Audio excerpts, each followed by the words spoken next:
Welcome to the channel Star Chemistry. हम chemical kinetics पढ़ रहे थे, तो उसमें हमने पिछले लेक्चर में जीरो ऑर्डर रिएक्शंस को स्टडी किया था। तो आज हम जो हमारा नेक्स्ट टॉपिक है फर्स्ट ऑर्डर रिएक्शन है, उसको इस लेक्चर के अंदर डिस्कस करेंगे। तो first order reaction, rate constant क्या होगा, रेट कांस्टेंट की यूनिट्स क्या होंगे, हाफ लाइफ पीरियड क्या होगा, तो और कुछ ग्राफ्स, उन सभी को हम इसमें स्टडी करेंगे इनके एग्जांपल्स के साथ कि फर्स्ट ऑर्डर रिएक्शन के एग्जांपल क्या है। तो हम शुरू करते हैं कि first order reaction, a reaction is said to be first order reaction if the rate of reaction depends upon only one of the concentration term। कि फर्स्ट ऑर्डर रिएक्शन वो होती है जिसमें रेट ऑफ रिएक्शन सिर्फ किसी एक concentration term पे क्या करता है, डिपेंड करता है, तो उसको हम क्या बोलते हैं, फर्स्ट ऑर्डर रिएक्शन बोलते हैं। तो यहाँ पे हम देखते हैं कि कोई हमारा रिएक्टेंट ए था, ए किसमें कन्वर्ट हो रहा है, पी प्रोडक्ट के अंदर कन्वर्ट हो रहा है, तो जो रेट है वो किसके बराबर होगी, हमने यहां से देखा कि रेट फर्स्ट ऑर्डर रिएक्शन के लिए क्या होगी, directly proportion to concentration of any one of the reactant. तो उसकी पावर कितनी होगी, 1, क्योंकि हमने यहाँ पे क्या बोला, ये कैसी है, फर्स्ट ऑर्डर। अगर जीरो ऑर्डर होती तो यहाँ पे 0 होता, सेकंड ऑर्डर होगी तो 2 होगा, वो हम आगे देखेंगे। तो अगर हम साइन ऑफ प्रोपोर्शनलिटी को रिमूव कर दे तो क्या आएगा, के आ जाएगा। तो के क्या होता है, हमारा रेट कांस्टेंट होता है। तो यहां से हमने इसके लिए रेट फाइंड आउट कर लिया है। ये हमने रेट लॉ से देखा और हमें पता है कि जो रेट एक्सप्रेशन है वो क्या होता है, rate of reaction is decrease in concentration of reactant और increase in concentration of product, हम बोलते हैं विद रिस्पेक्ट टू टाइम। तो यहाँ पे हम देख रहे हैं ये जो रेट है वो किसके होगा, negative change in concentration of A upon D T. ये किसके, रिएक्टेंट की कंसंट्रेशन है, और यहाँ पे क्या है, ये किसका है, प्रोडक्ट की फॉर्मेशन ऑफ कंसंट्रेशन ऑफ की, आपका जो प्रोडक्ट है उसकी फॉर्मेशन और ये डी टी टाइम के साथ। तो यहाँ पे हम देख रहे हैं कि नेगेटिव और पॉजिटिव साइन दिखाए हुए हैं। तो इसका मतलब ये नहीं है कि रेट आपका कम हो रहा है, यहाँ पे रेट आपका इंक्रीज हो रहा है। इसका मतलब है कि रेट जो ये है नेगेटिव, इसका मतलब कि कंसंट्रेशन ऑफ रिएक्टेंट है, ये एक रिएक्टेंट है, तो ये क्या हो रही है, टाइम के साथ डिक्रीज हो रही है, और प्लस का मतलब यहाँ पे जो कंसंट्रेशन है वो क्या हो रही है, इंक्रीज हो रही है। तो ये हमने यहाँ पे देख लिया।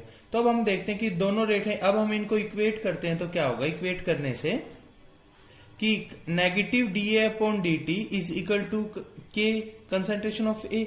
इन दोनों को हमने क्या कर दिया, इक्वेट कर दिया। तो इक्वेट करने से हमारे पास ये आता है। अब हम क्या करेंगे, हम जो दोनों टर्म्स हैं, या पहले जो नेगेटिव साइन है इसको इस तरफ माइग्रेट कर देंगे, या आप सिंपली कहें कि इनका साइन चेंज कर रहे हैं तो नेगेटिव क्या हो जाएगा, पॉजिटिव हो जाएगा, और ये कैसा हो जाएगा, नेगेटिव हो जाएगा। तो हमारे पास ये आ गया है, ठीक है। तो इतना करने के बाद हम क्या करेंगे कि जब हमें इनकी क्या करनी है, इंटीग्रेशन करनी है, तो इंटीग्रेशन ताकि हम इसको कंप्लीट उसके लिए चेंज के लिए लेके आ सके, तो हम क्या करेंगे, जो एक टाइप के जो हैं आपके वैल्यूज उनको एक तरफ ले आएंगे। तो डीए इसको हमने इस तरफ ले आए, ठीक है, और जो dt था ये k के मल्टीप्लाई में चला गया है यहाँ पे। तो यहाँ पे मल्टीप्लाई में था तो इस तरफ आगे डिवाइड में हो गया, ये डिवाइड में था तो इस तरफ आगे मल्टीप्लाई में। तो D A upon concentration of A equal to negative K into D T के बराबर हमारे पास आ गई है वैल्यूज। इसके बाद हम क्या करेंगे कि ऑन इंटीग्रेशन, जब हम इंटीग्रेशन करते हैं इनकी, जब हम इंटीग्रेशन करते हैं तो क्या होगा, डी जो ये टर्म्स इनकी करेंगे तो D concentration of A upon concentration of A is equal to negative K into D T. हमने यहाँ पे के को इंटीग्रेशन के लिए क्यों नहीं लिया, क्योंकि के क्या है, आपका कांस्टेंट है, ये टाइम के साथ चेंज नहीं हो रहा है, तो हमने इसको बाहर रख दिया है, ये डी टी था आपका। तो जब हम इनकी इंटीग्रेशन करते तो हमें पता है कि डी ए अपॉन ए, इसकी जो इंटीग्रेशन है वो क्या होती है, सिंपल अगर हम बोलें कि dx अपॉन एक्स की इंटीग्रेशन क्या होती है, हमारी ln x होती है, ठीक है। तो हम यहाँ पे क्या करते हैं, तो डी अपॉन ए है, तो इसकी कंसंट्रेशन जो इंटीग्रेशन है वो कितनी हो जाएगी, ln a is equal to negative of जो इंटीग्रेशन ऑफ dx कितनी होती है, integration of dx is equal to x। तो यहाँ पे इंटीग्रेशन ऑफ dt किसके बराबर हो जाएगी, t के, प्लस में i क्या है आपका इंटीग्रेशन कॉन्स्टेंट। तो हमारे पास इसकी इंटीग्रेशन करने के बाद ये जो वैल्यू है वो आ जाती है, ये आपका क्या है, a है। तो जब हम देखते हैं कि अब हमें क्या करना है, टाइम जीरो पे कितना होगा, जब हमारी रिएक्शन शुरू ही नहीं हुई है बिल्कुल। तो जब 0 पे है तो उस दौरान कंसंट्रेशन ऑफ ए कितनी होगी, रिएक्टेंट की, ए नोट होगी। ए नोट का मतलब बिल्कुल रिएक्शन शुरू नहीं हुई है, जितना आपका रिएक्टेंट था वो कंप्लीट आपके पास है। तो यहाँ पे हमने बता दिया कि टाइम 0 पे रिएक्शन नॉट स्टार्टेड। ठीक है, तो जो ये ए की वैल्यू अब हम इसको यहाँ पे पुट करते हैं, तो पुट करने से क्या होगा कि ln a की जगह ln a naught is equal to negative of k, t की जगह हमने क्या रख दिया 0 प्लस i। तो यहां से हमें हमारे पास क्या आएगा, ये टर्म कितनी हो जाएगी 0 हो जाएगी आपकी। 0 होने के बाद जो i है उसकी वैल्यू कितनी आ गई है ln ऑफ a नॉट। ये हमारे पास किसकी वैल्यू आ गई है, इंटीग्रेशन कांस्टेंट की जो आई था हमारे पास। अब जो ये वैल्यू है इसको हम इस इक्वेशन के अंदर पुट करेंगे यहाँ पे, तो उसके लिए देखते हैं क्या होगा आगे। तो हमारे पास ये आती है, क्या इक्वेशन थी हमारे पास, ln a is equal to negative of K T plus K I. तो ये हमारे पास आ गया था। आई की वैल्यू हमारे पास कितनी आई थी, आई की वैल्यू हमारे पास आई थी ln of a note, concentration of a note. तो हमने इसकी जगह आई की जगह ये वैल्यू को रख दिया है। अब इसको रखने के बाद हम क्या करते हैं, जो ए की टर्म्स है उनको एक तरफ लेके आएंगे। तो उसके लिए हम क्या करेंगे कि हमने के टी को इस तरफ लेके आए, या इसके सिंपली बोले कि साइन चेंज कर दिया। तो जब हम इसको लेके आए तो ये पॉजिटिव हो गया, और ln a नोट ये जब ln a था इस तरफ आया तो कैसा हो गया, माइनस का आपके पास हो गया है। तो जब इसको हम सोल्व करते तो हमारे पास क्या आता है, ये इक्वेशन इस तरीके से आ जाती है कि K T is equal to ln a naught upon a। अब ये कैसे आया, तो इसका क्या है यहां पे भी कि ln a माइनस के ln b किसके बराबर होता है, ln of a by b। ठीक है, तो ये हमारा किसके बराबर ln a, ये माइनस के ln b, तो हमारा क्या आ जाएगा ln of a by b। तो हमारे पास इस तरीके से ये इक्वेशन जो है आ गई है।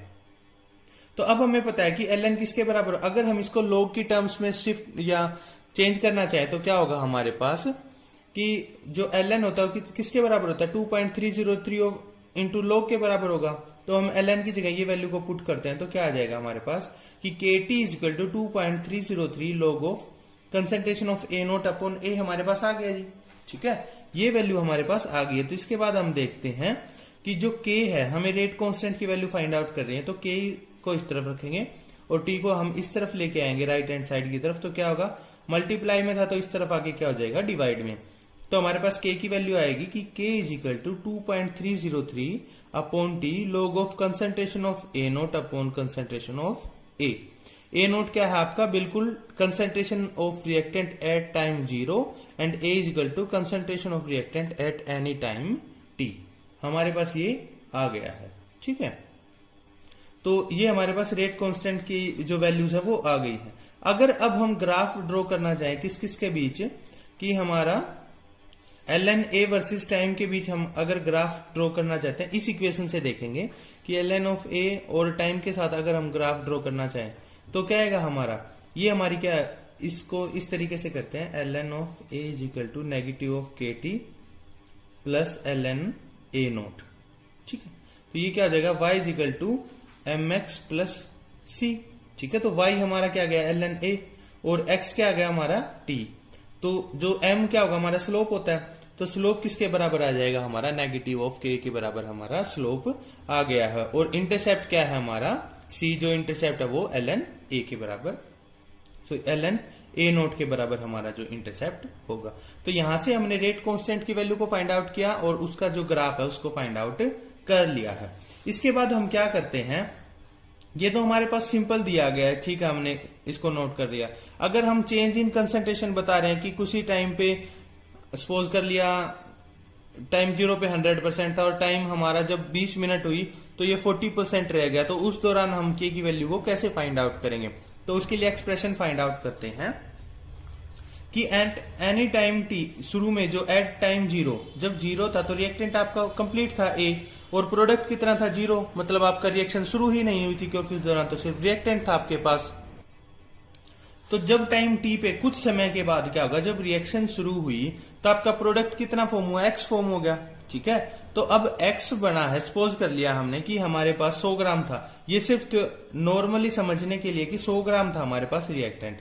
अब क्या हुआ, रिएक्शन होने के बाद हमारा जो प्रोडक्ट है वो कितना हो गया, 20 ग्राम बन गया, हमारे पास 20 ग्राम प्रोडक्ट आ गया है।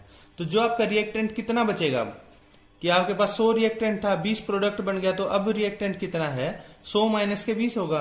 तो वही हमने लिखा कि आपका जो रिएक्टेंट है वो कितना होगा, a माइनस के x होगा। तो बस अब हम इन वैल्यूज को यहाँ पे पुट करेंगे इस k की वैल्यू के अंदर।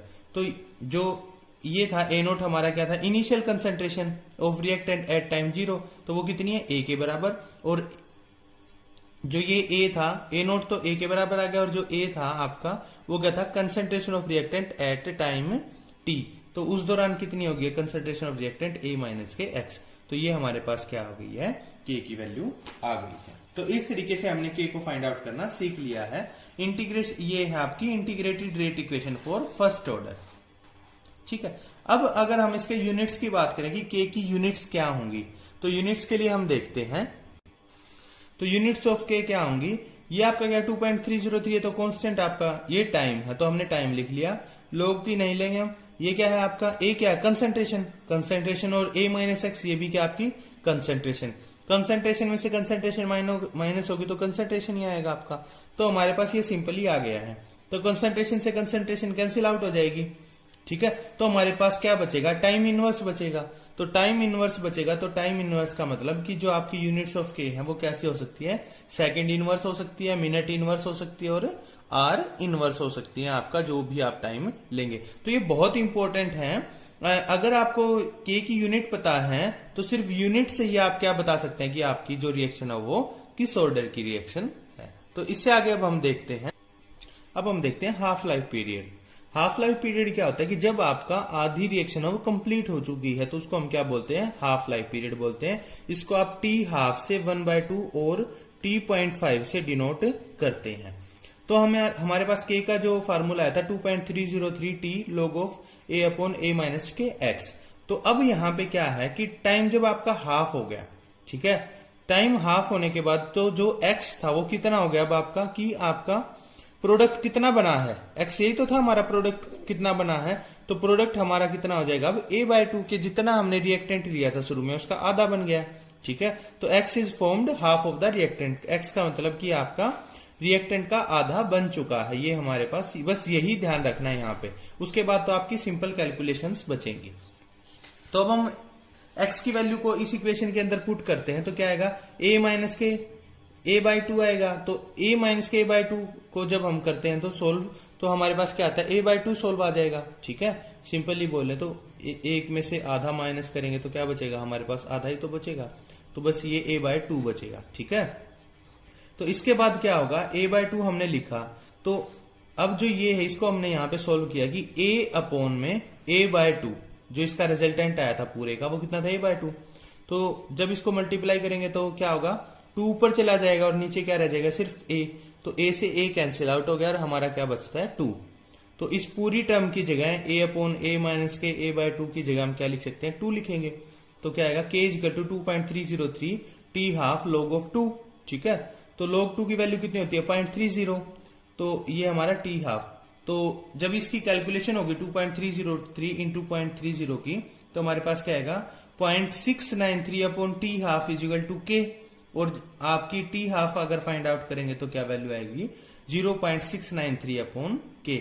ये हमारे पास T half life time period आ जाता है, किसके लिए, फर्स्ट ऑर्डर रिएक्शन के लिए, बहुत ज्यादा इंपॉर्टेंट है। तो यहां पे हम देखते हैं कि जो half life period for first order is independent of initial concentration of reactant. कहने का मतलब कि यहां पे इस फार्मूला के अंदर कहीं पे भी आपको ए नजर नहीं आ रहा है। ए अगर नहीं नजर आ रहा है तो इसका मतलब आपकी जो इनिशियल कंसंट्रेशन है रिएक्टेंट की, उस पे आपका टी हाफ डिपेंड नहीं करता है। ये बात सबसे इंपॉर्टेंट है। यहाँ पे डायरेक्ट क्वेश्चन पूछ लिया जाता है और एमसीक्यू के अंदर तो, कि आपकी जो टी हाफ है वो डिपेंड करती है नहीं करती है किसके साथ, तो आप बताएंगे कि वहां पे इंडिपेंडेंट है। ठीक है, इंडिपेंडेंट होने का मतलब कि यहाँ पे ए की टर्म आपकी कोई नहीं आई है। ठीक है, तो इसके बाद अगर हम ग्राफ की बात करते तो ग्राफ क्या होगा इसका, तो अगर हम initial concentration of T half के बीच में ग्राफ बनाएंगे तो कैसा आएगा, आपका कांस्टेंट वैल्यू आएगी, क्योंकि ये कैसी है, इंडिपेंडेंट है। तो आपके पास इस टाइप का ग्राफ आ जाएगा, initial concentration of reactant versus T half या हाफ लाइफ पीरियड के लिए फॉर फर्स्ट ऑर्डर। इसके बाद हम कुछ एग्जांपल देखेंगे जिससे जो है अगर हमें कोई रिएक्शन दी गई है तो उससे हम बता पाए कि कौन सा है, किस टाइप की रिएक्शन है। ये आपकी कुछ एग्जांपल्स हैं कि डिकम्पोजिशन ऑफ नाइट्रोजन पेंटाऑक्साइड। तो जो नाइट्रोजन पेंटॉक्साइड का डीकम्पोजिशन है वो किस टाइप की रिएक्शन आपकी फर्स्ट ऑर्डर की रिएक्शन है। डीकम्पोजिशन ऑफ सल्फोराइल क्लोराइड, ये भी आपकी कैसी है, फर्स्ट ऑर्डर रिएक्शन है। एक आपकी हाइड्रोजिनेशन ऑफ इथीन, कि जो आपकी इथीन है वो हाइड्रोजिनेशन करके क्या बनाती है, आपका इथेन बनाती है, ये भी आपकी कैसी है, फर्स्ट ऑर्डर की रिएक्शन है। बहुत सारी होती हैं आपकी, लेकिन हमने यहाँ पे कुछ एग्जांपल्स पढ़े हैं ताकि हम एग्जांपल से भी फेमिलियर हो जाए। अगर आपने जीरो ऑर्डर की नहीं देखी है तो इससे पहले की जो वीडियो है वहां पे जाके आप देख सकते हैं। Thank you.